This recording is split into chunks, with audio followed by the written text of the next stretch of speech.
Enhorabuena para todas y todos. Desde que el teléfono móvil y los ordenadores aparecieron en nuestras vidas, todo cambió. Significó un antes y un después. Y usted dirá, eso lo sé. Y también sabe que fue un buen avance porque se facilitaron muchísimo los procesos de comunicación y hoy esa tecnología se ha vuelto imprescindible. Sin embargo, la dependencia hacia esa tecnología, hacia su uso en exceso, trae problemas para nuestra salud.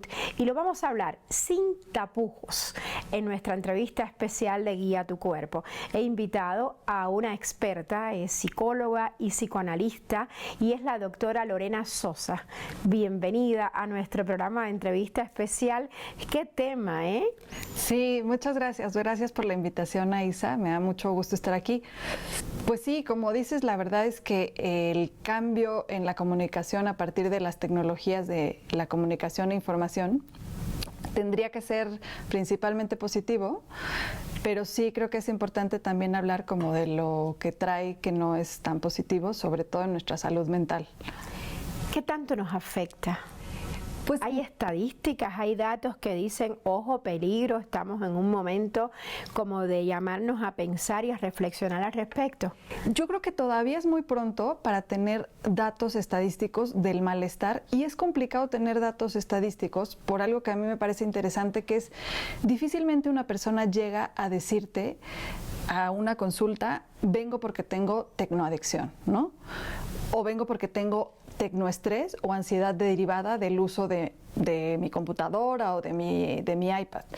Lo que sucede es que si bien no es la razón principal o la razón núcleo del estrés o de la ansiedad, sí estas tecnologías exacerban esta ansiedad, ¿no? ¿Cómo usted como psicóloga se da cuenta que la paciente que tiene enfrente lo que trae es un problema de adicción a la tecnología y por tanto todo eso que le está diciendo que tiene, esa ansiedad, ese insomnio, esa angustia permanente, está relacionado con la tecnología? Usted le pregunta cuántas horas pasas con tu tablet o cómo se da esta conversación. Sí, o sea, sí creo que a pesar de que alguien no llegue a consultarte porque diga tengo tecnoestrés o tengo ansiedad derivada de eso, creo que sí es importante como profesional de la salud hacer una exploración de eso, ¿no? Y no es la única pregunta que puedes hacer. Definitivamente una pregunta interesante es cuánto tiempo pasas en tu computadora, en tu teléfono, en tu iPad, pero creo que hay preguntas también que nos pueden ayudar a diagnosticar eso y además te pueden ayudar a autodiagnosticártelo, ¿no? O sea, ¿cuáles serían? Eso es muy importante, cómo uno se autodiagnostica, de que es hora de bajarle un poquito, bajar unos decibeles. Sí, se puede hacer una exploración personal. Una pregunta interesante es ¿cómo te sientes cuando alguien no te contesta un mensaje de manera inmediata, ¿no? Como estrés de no me está contestando, ya vi que ya vio el mensaje y no me contesta y que esto te genera inquietud, es un punto distintivo, ¿no? Que empieces a tener dificultad para concentrarte en cosas cotidianas, ¿no? Que empieces como a alucinar el teléfono, ¿no? Yo creo que todo el mundo se siente identificado con esto de traerlo en vibrador y sentir que te vibró el teléfono en la bolsa o en el pantalón, ¿no? O alucinar que suena, ¿no? Que empieces a tener dificultad para dormir, aunque por supuesto no es la única razón, pero puede estar afectando también el sueño. Que lo estés revisando cuando estás haciendo otra cosa, ¿no? Como por ejemplo estás viendo una película o estás viendo una obra y sabes que no tienes ningún pendiente y sientes la necesidad de estarlo checando todo el tiempo. Creo que esas serían algunas de las preguntas que pueden irte pues dando, como dices tú, la pauta de que estás teniendo como un sobreuso de la tecnología. Y cuando nos damos cuenta de que estamos teniendo ese problema, ¿qué se debe hacer? Justo me parece muy interesante porque la respuesta, pues como obvia, sería pues empieza a bajarle, ¿no? Empieza a desconectar. Pero claro que eso no siempre es tan sencillo, ¿no?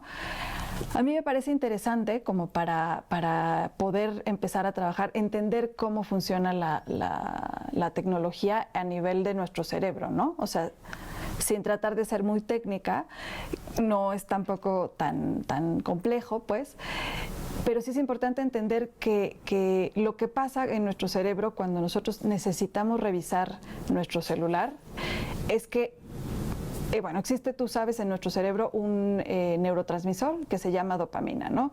Para ponerlo muy concreto, la dopamina se libera cuando tenemos, bueno, y se siente bien, ¿no? Es un neurotransmisor que te hace sentir bien. Y se libera cuando hacemos, por ejemplo, ejercicio, cuando comemos algo que nos gusta y, muy importante, cuando tenemos interacciones sociales que son exitosas, ¿no? Entonces, las redes sociales, pero en general las tecnologías de la información, lo que ofrecen es como un universo de interacciones sociales brutal, ¿no? Ilimitado, se podría decir. Y entonces entender que yo tengo eso como a la disponibilidad de hacer un swipe en mi teléfono, ¿no? a la disponibilidad de desbloquear mi teléfono y asomarme al Instagram, al WhatsApp y a veces hasta un mail, ¿no? Me hace darme cuenta de que pues realmente tengo, bueno, y al desbloquear el teléfono puedo tener una interacción social positiva o negativa, ¿no? Pero bueno, tengo el potencial de que sea una positiva, ¿no? Cuando me pasa esto, cuando entro y veo mis redes sociales que fulanito está saludándome, que no sé quién me dio un like, etcétera, se libera dopamina, ¿no? Mi cuerpo o mi cerebro entiende o aprende esto. Y entonces la próxima vez que yo vaya a revisar mi teléfono, vuelvo a tener como esta antecesión de va a liberar dopamina, y eso es algo que se vuelve un hábito, y eso es algo que se vuelve o se puede convertir en una adicción, ¿no? Ahora, también es muy importante que, como también me parece que es como medio dominio público, cuando se libera un exceso de dopamina, ¿no? O muchas veces, o de una vez un exceso. No, de muchas veces, ¿no? O sea, esto que te explicaba yo de la dopamina, cuando sucede en las interacciones sociales del día a día, pues la cantidad es chiquitita, porque no tienes 600 likes, no te encuentras a 600 personas que te saludan, claro, o que te dicen algo bonito, pero sí tienes 600 y más likes en tu Facebook, en tu Instagram, gente que te saluda en el WhatsApp, etcétera, ¿no? Es tal la cantidad de interacciones sociales que se secreta una cantidad de dopamina que no es normal para el cerebro. ¿Y esto afecta al cerebro? Claro, porque el cerebro siempre va a intentar regresar a la homeostasis, ¿no? Al equilibrio. Al equilibrio. Entonces, cuando yo libero una cantidad de dopamina que no es correspondiente al cerebro o a lo que el cerebro está acostumbrado, en el momento inmediato después de esa liberación, el cerebro va a estar en un nivel más bajo de dopamina que el que estaba en la línea base. ¿Y eso cómo me hace sentir? Pues triste, apachurrado, deprimido. Porque me está faltando algo. Exacto, ¿no? ¿Y cuál va a ser la consecuencia de eso? Ir a buscar más dopamina, donde acabo de aprender que la voy a conseguir en grandes cantidades. Claro. Eso es pues el círculo vicioso de cualquier adicción, pero eso sucede ahora con más y más frecuencia con las redes sociales y en general con las tecnologías de la información. ¿Y por qué se genera esta, digamos que adicción a las TICs o a la tecnoadicción? ¿A qué se debe? Precisamente a esto, ¿no? O sea, las adicciones se generan precisamente porque es satisfactorio para el cerebro, ¿no? Entonces, el acto de repetir y seguir buscando que se libere una sustancia en nuestro cerebro hace que se genere una adicción. ¿Y cuál es la consecuencia inmediata? A largo plazo, ¿esto que te va a traer? Buscar y buscar y buscar más y más dopamina, ¿esto que te va a traer a largo plazo? Precisamente esto, que hay un punto en el que tu cerebro va a regresar o intentar regresar al equilibrio, ¿no? Y entonces te vas a sentir no como estabas antes de revisar tu teléfono, sino te vas a sentir más apachurrado, más deprimido, más ansioso, ¿no? ¿Y qué pasa cuando, como dices tú, a largo plazo se continúa esto? Pues entonces se genera no ya una ansiedad pasajera, que eso es incómodo, pero pues si puedes regresar a la homeostasis, claro, está bien, sino puedes generar un trastorno de ansiedad que sea crónico, ¿no? Y esto ¿afecta diferente a niños, a jóvenes o a adultos, o a todos le pasa exactamente lo mismo, que a mayor dopamina va a haber mayor ansiedad? No, yo creo que es bien interesante la pregunta, porque definitivamente es mucho más problemático en los niños y en los adolescentes o en los jóvenes, porque hay que acordarnos que ellos están todavía en un momento en el que su cerebro se está desarrollando, ¿no? Entonces las conexiones neuronales que ellos están haciendo tienen como más chance de hacerse conexiones definitivas, ¿no? Entonces, ¿esto qué quiere decir? Que si ellos aprenden el único lugar o en el lugar en el que más se secreta dopamina es revisando mis redes sociales, pues ahí van a estar. Exacto, y esa es una conexión que va a ser más difícil de quitar a la larga. Doctora Lorena Sosa, ¿y qué pasa con la interacción social de estos niños que están necesitando tenerla y la están sustituyendo por las redes sociales? Me parece también muy interesante pregunta, porque como te explicaba hace un rato, te acostumbras, por decirlo de alguna manera, o el cerebro se acostumbra a recibir un torrente de dopamina brutal, ¿no? Y entonces lo que quiero es ese nivel. Y lo que pasa es que entonces las interacciones sociales fuera de las redes, de los pares, o sea, que alguien me salude, que alguien juegue conmigo en el recreo, pues es una dopamina poquita, ¿no? O sea, es un nivel normal de dopamina. Y entonces ese nivel de dopamina ya no es tan satisfactorio para ellos como debería ser, ¿no? Y entonces empiezan a decir, pues, ¿para qué? Si aquí encuentro 300 y aquí encuentro 3, claro, me voy a las redes sociales todo el tiempo, ¿no? ¿Qué pasa si tu hijo ya no quiere ir a las fiestas infantiles a jugar con los niños porque prefiere quedarse en casa jugando con el iPad? Claro, y ahí entras en un tema muy importante de qué hay que hacer, ¿no?, con las tecnologías, porque bueno, como decías en el inicio, son útiles, pero yo creo que sí, o sea, mi opinión ahí es que sí, hay que poner lugares para usar la tecnología. ¿Lugares? Poner momentos para usar la tecnología, poner tiempos para usar la tecnología, ¿no? Y quería agregar ahí porque, bueno, creo que se habla mucho de lo que pasa con los niños y con lo que pasa con los adolescentes, pero creo que ahí en lo que se cae es que se piensa que no sucede con los adultos, ¿no? Y sí sucede con los adultos. Sucede mucho con los adultos. Entonces, yo ahí nada más agregaría, si como papá o mamá o como persona que está atendiendo un niño o adolescente, te vas a poner esos límites, creo que también hay que voltear primero si esos límites te los estás poniendo tú, ¿no? O sea, creo que hay que empezar a crear reglas personales y familiares para el uso de la tecnología y respetar las que ya existen, porque también es cierto que existe algo que se llama, ahora le llaman etiqueta digital, ¿no?, que creo que está surgiendo o tiene el objetivo justamente de no empeorar nuestras relaciones sociales, y que son cosas como si estás platicando con alguien en una comida, no sacas el teléfono, ¿no? Si alguien llega a contarte algo, no saques tu teléfono, ¿no? O sea, como no lo harías con otras cosas. Difícilmente tú estás en una comida con alguien y sacas un libro, ¿no? No te pones a leer, no te pones a ver una película. Y sí lo hacemos con el teléfono, ¿no? Muchas veces con el pretexto de que estamos todos trabajando todo el tiempo y utilizamos mucho, por ejemplo, nuestro celular o nuestro WhatsApp para el trabajo. Pero yo creo que ahí sí hay que ser muy honesto, ¿no?, con uno mismo y decir, de verdad, esto no puede esperar a que yo termine de comer con mi familia, ¿no? De verdad, es tan urgente que conteste esto que estoy yéndome a tomar un café con un amigo y tengo que mirar si alguien me escribió, porque a veces ni siquiera es que sonó el teléfono y te distraes, precisamente este estrés del que estamos hablando, el que dice, voy a ver si no me llegó algo, ¿no? Esta es una excelente descripción porque vamos a lugares y lo que vemos como común denominador es las personas en familia comiendo, pero cada quien viendo su teléfono, su iPad. Bueno, hay excepciones, pero ocurre con mucha frecuencia.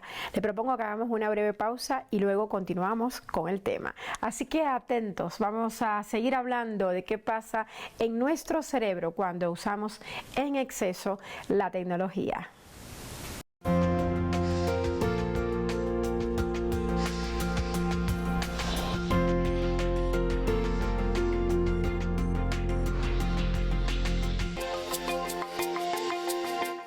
Estamos de vuelta para continuar hablando sobre la relación que existe entre la tecnología y el estrés. Y nuestra invitada es la doctora Lorena Sosa, quien es psicoterapeuta, psicoanalista y psicóloga. Doctora, antes de irnos a la pausa, hablábamos de los efectos en los niños, de estar todo el tiempo pegado a las tabletas, a los celulares. Y nos llega una pregunta a la cuenta de @isaentrevista, que es la cuenta oficial del programa, y nos preguntan, doctora Sosa, ¿debería preocuparme si mi hija utiliza mucho tiempo dispositivos electrónicos después de salir de la escuela? Digamos que es lo primero que me pide cuando me saluda. Sí, o sea, habría que definir ahí cuánto es mucho tiempo, pero sí, mi respuesta ahí sería, sí hay que tener límites de tiempo con los niños. Punto. Y los ¿Cuáles serían adolescentes. esos límites de tiempo? ¿1 hora al día? Depende mucho de la edad, ¿no? O sea, se habla de que los 0 a los 2 años los niños no tienen por qué tener una pantalla enfrente de ellos, ¿no? Puede ser complicado, pero es así, ¿no? Y esto va elevándose de acuerdo con la edad, ¿no? Mientras son más grandes, pueden utilizarlo un poco más de tiempo. Es muy accesible encontrar eso en internet, ¿no? ¿Cuáles son los tiempos recomendados para cada edad? ¿Desarrolla ansiedad? Tener a un niño todo el tiempo frente a la tablet. Claro. Digamos que vas a una reunión y dices, bueno, entretente aquí porque yo tengo que ocuparme en otra cosa. ¿Qué tan malo es? Digo, muchas veces tomamos esas soluciones porque son lo que podemos hacer, ¿no? Pero yo lo que te diría es que hay que tener mucha conciencia de cuánto tiempo está sucediendo eso. Quizás si pasa 20 minutos porque tengo que lavar los platos, terminar un trabajo, pero tener en cuenta cuánto sumado al día acaba siendo para un niño y cuánta edad tiene mi hijo, ¿no?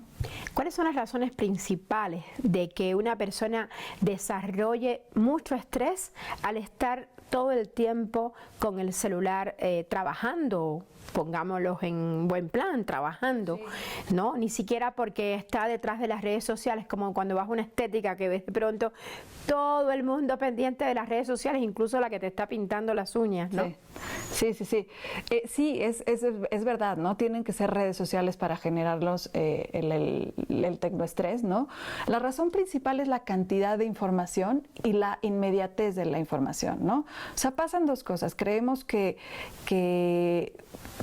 somos multitasking, ¿no? Que podemos hacer muchas cosas al mismo tiempo y además se valora mucho eso en este momento de la vida, ¿no? de la sociedad, cuando realmente no. Hay que entender que nuestro cerebro se puede abocar a una cosa a la vez. Entonces, cuando le mandamos muchas cosas a la vez, por ejemplo, yo estoy platicando contigo, pero también estoy escuchando que me llega un mensaje, pero también está una noticia por acá, mi cerebro se estresa, ¿no? Otra cosa es la rapidez con la que llega la información. Hay que entender que cualquier expectativa de que algo me va a llegar, genera cortisol, que es otra de las sustancias que nuestro cuerpo genera cuando algo va a pasar, ¿no? ¿Y el cortisol qué te provoca? Estrés, precisamente. Cuando el cortisol es poco, cuando yo estoy esperando algo, una cosa por cosa, no pasa nada, el cuerpo está hecho para eso. Pero cuando secreto cortisol en cantidades que no son normales, eso se puede convertir en una enfermedad crónica de ansiedad, ¿no? Al mismo tiempo que estás secretando dopamina. Exactamente, cuando estoy buscando dopamina que me haga sentir bien, ¿no? Y entonces genero la adicción a las redes y estoy generando cantidades de cortisol en un tiempo además acelerado que no corresponde a lo que mi cuerpo sabe hacer solito, ¿no? O sea, entonces ya vimos que todo esto genera estrés, ansiedad y lo que trae consigo estas dos cosas, pero vamos a hablar del insomnio, que también es una de las consecuencias y lo hablábamos antes de empezar el programa. Y mire, doctora Sosa, un estudio llevado a cabo por el Centro de Investigación Lumínica de Nueva York afirma que la luz artificial es capaz de suprimir la secreción de melatonina. ¿Usted qué opina de esto? Sí, definitivamente, ¿no? Yo creo que todavía están muy incipientes los estudios que nos pueden decir cuáles son las consecuencias a largo plazo, ya no digamos del contenido, que es yo lo que te hablaba hace un momento, de la información o de la cantidad, sino de los efectos lumínicos de los aparatos, ¿no? Y eso sí, cualquier pantalla, no tiene que estar conectada a internet. Todavía estamos muy en ciernes de saber qué nos hace al cuerpo, ¿no? Y al cuerpo a largo plazo, pero definitivamente se sabe que la luz emitida por las pantallas nos impide conciliar bien el sueño, ¿no? Y tener un sueño de calidad, en definitiva, ¿no? Porque el sueño atraviesa por muchísimas etapas. Exactamente. Y a veces ni siquiera logramos entrar en la etapa donde caemos en un sueño profundo, y esto tiene que ver seguramente también con el uso de pantallas. Pero bueno, otro estudio, realizado por Barcelona Institute for Global Health, asegura que andar con el teléfono móvil por la noche aumenta la incidencia de sufrir cáncer de próstata y de mama. ¿Qué tan probable es esto? Digo, usted decía, falta mucho por conocerse, pero ¿es probable esto? Sí, digo, no soy experta específicamente en ese tema, pero sí creo que es muy probable porque hay mucho todavía que no sabemos que pueden estar haciendo las tecnologías, sobre todo en un uso excesivo, ¿no? También hay que pensar, bueno, es que si eso es un día al mes, ¿no? O que si el tiempo de uso es moderado, pues es menos probable, ¿no? Pero como cada vez lo utilizamos más, cada vez estamos más pegados a nuestros aparatos, pues habría que pensar qué puedan hacer en esa gran cantidad de tiempo que los estamos utilizando. ¿Hay algún nuevo enfoque o nuevas tecnologías que podrían, digamos, que ayudar a mitigar el tipo de estrés que genera este uso constante o excesivo de las pantallas a través de celulares, de tablets o de la propia computadora? Pues mira, yo creo que no tanto, o sea, las tecnologías tienen sus herramientas, eso es curioso, pero empiezan a tener sus herramientas para ayudarnos a desconectar de la tecnología, ¿no? Y yo, uno de las recomendaciones que haría es precisamente eso, hacer uso de esas ayudas que nos da la tecnología para desconectarnos. ¿Cómo? Con ejemplos como ahora puedes archivar y silenciar chats que no necesitas ver cada Eso es una maravilla, tiempo, ¿no? Y es importante decir que además archivarlos, porque a veces creemos que con silenciarlos es suficiente, pero en cuanto tú ves que hay un mensaje, está la opción de darle clic y enterarte de eso, ¿no? Entonces, si esa información no la vas a necesitar en un tiempo, archívalos, ¿no? Están también, bueno, aplicaciones para el teléfono que miden el tiempo que tú estás, como para que tú te empieces a ser consciente del tiempo en el que estás pasando, ¿no? Yo creo que esas serían como las ayudas que la tecnología nos está dando.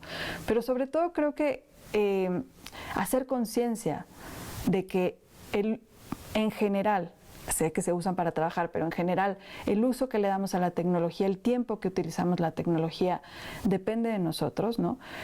Y que para cambiar un hábito vamos a necesitar un esfuerzo de nosotros, de nuestra voluntad. Creo que hacer consciente esas dos cosas es algo que nosotros podemos empezar a trabajar, ¿no? Desde donde nosotros podemos empezar a trabajar para limitar el tiempo que utilizamos la tecnología. ¿Qué le dice usted a las personas que llegan a su trabajo y lo primerito que hacen es ver si tiene correos o ver qué interacción hay en las redes sociales? Digo, traen su celular, pero les es más cómodo empezar el trabajo viendo qué pasa en las redes sociales, pero desde la computadora. ¿Qué usted le diría? Pues mira, yo creo que yo lo que los invitaría es a probar de 1 a 5 días sin hacerlo y ver cómo se sienten, porque te apostaría que empiezan su día con mucha menos ansiedad si un día deciden no hacerlo así, ¿no? Si empiezan a trabajar pues en las cosas que tenían anotadas como pendientes, etcétera, pero no llegar a revisar justamente esta fuente ilimitada de información, que lo que me va a generar es empezar mi día con un nivel de estrés bastante alto. ¿Cuáles otras recomendaciones? Sí, hacer conciencia de que tengo que trabajar en quitar esto, pero también, ya que haga conciencia, ponérmela fácil poniéndome límites. Si es un límite físico, sacándolo del cuarto; si es un límite de tiempo, poniendo límite a las aplicaciones, o yo poniéndome este tiempo no voy a utilizar redes sociales. Y una última, yo te diría, tanto para adultos como para niños, es buscar actividades que sean satisfactorias, ¿no? Que llenen estos niveles de neurotransmisores que necesitamos sentir satisfacción, pero que no tengan que ver con redes sociales, ¿no? A los niños, por ejemplo, llevarlos al parque, que se ensucien, que jueguen, que vean el sol y que no estén, por ejemplo, en casa pidiéndola, ¿no? Y como adultos también, empezar a buscar hobbies que no estén relacionados con tecnologías de la información y la comunicación. Bailar, leer. Buenísimas todas esas recomendaciones, las últimas sobre todo, porque sí hace falta retomar lo que hacían nuestros abuelitos, nuestros papás: ir al parque, tocar la tierra, enlodarse, jugar a la pelota. Me encantan esas recomendaciones. Yo en lo personal tomaré nota muy puntual. Doctora Lorena Sosa, gracias por estar hoy con nosotros. Muchas gracias a ti, Ilse, por la invitación. Y bueno, yo me voy a despedir, pero quiero antes resaltar las principales consecuencias del uso abusivo o excesivo de computadoras, tabletas y móviles para nuestra salud y, ojo, para nuestra salud mental. Y voy a citar solo 3. ¿Qué les parece? Insomnio, ansiedad y estrés. Nadie los quiere tener. Así que tomemos muy en cuenta las recomendaciones que nos ha hecho hoy nuestra invitada. Espero que su día haya sido maravilloso. Les deseo que disfruten mucho su familia y nos vemos la próxima semana. Hasta la próxima.